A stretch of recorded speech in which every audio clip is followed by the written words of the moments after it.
ایک گاؤں میں ایک خطرناک چیتا آتا تھا۔ وہ کمزوروں اور غریبوں کی جھونپڑیوں سے ان کے کسی نہ کسی معصوم بچے کو اٹھا کر لے جاتا۔ گاؤں کے سارے طاقتور مل کر کمزوروں کی مالی مدد بھی کرتے اور دوسروں میں بھی مدد کرنے کا جذبہ پیدا کرنے کا بہانہ بنا کر اپنی مدد کی تشہیر بھی کرتے تھے۔ عبادت گاہوں میں بھی اجتماعی توبہ کا انتظام کروایا جاتا تھا۔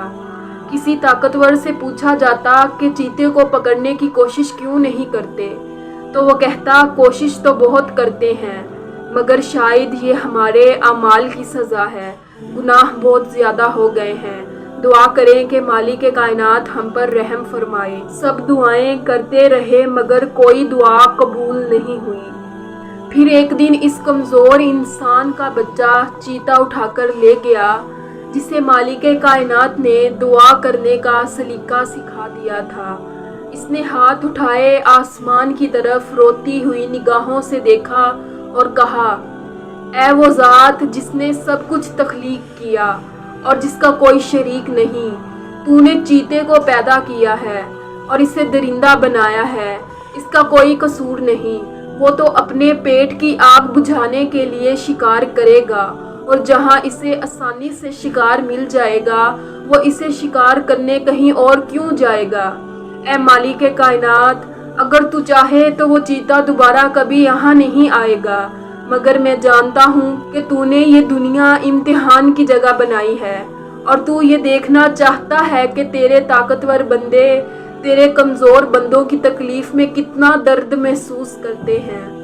اے مالک کائنات، میں تجھ سے چیتے کے مرنے کی دعا نہیں کرتا، کیونکہ اگر تو چاہتا تو ایسے کسی چیتے کو پیدا ہی نہ کرتا۔ میں تجھ سے صرف اتنا مانگتا ہوں کہ تو نے جس کو یہ طاقت اور دولت دے رکھی ہے کہ وہ اس چیتے کو پکڑ کر مار دیں، تو اسی چیتے کے ہاتھوں ویسے ہی ان میں سے کسی کا بچہ بھی شکار کروا دے جیسے تو نے میرا بچہ شکار کروایا ہے۔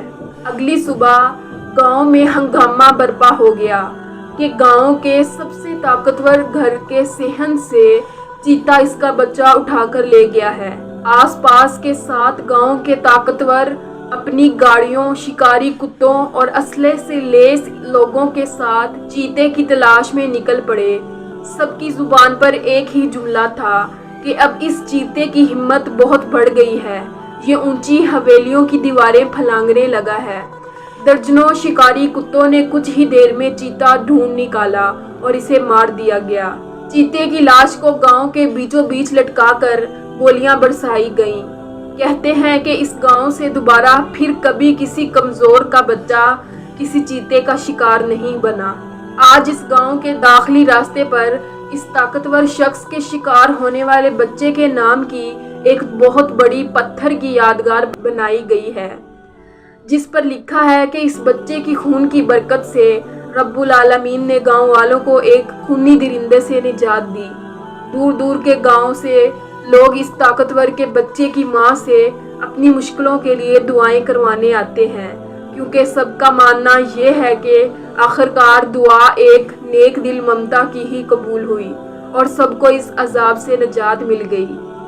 آئیے اس کمزور نیک دل انسان سے دعا کرنے کا سلیقہ سیکھتے ہیں اور دعا کرتے ہیں کہ کاش ایسے ہی نیک دلوں اور طاقتوروں کا سب کچھ بھی یہ پانی برباد کر دے جو پانی کا رخ موڑنے اور اس ملک میں ڈیم بنانے یا بنوانے کی طاقت رکھنے کے باوجود بھی کچھ نہیں کرتے، اور اس دن تک صرف گناہ گار غریبوں میں دیگیں، راشن اور کپڑے بانٹتے رہیں گے جب تک کہ ان کا اپنا بچہ اس سیلاب میں بہہ نہیں جاتا۔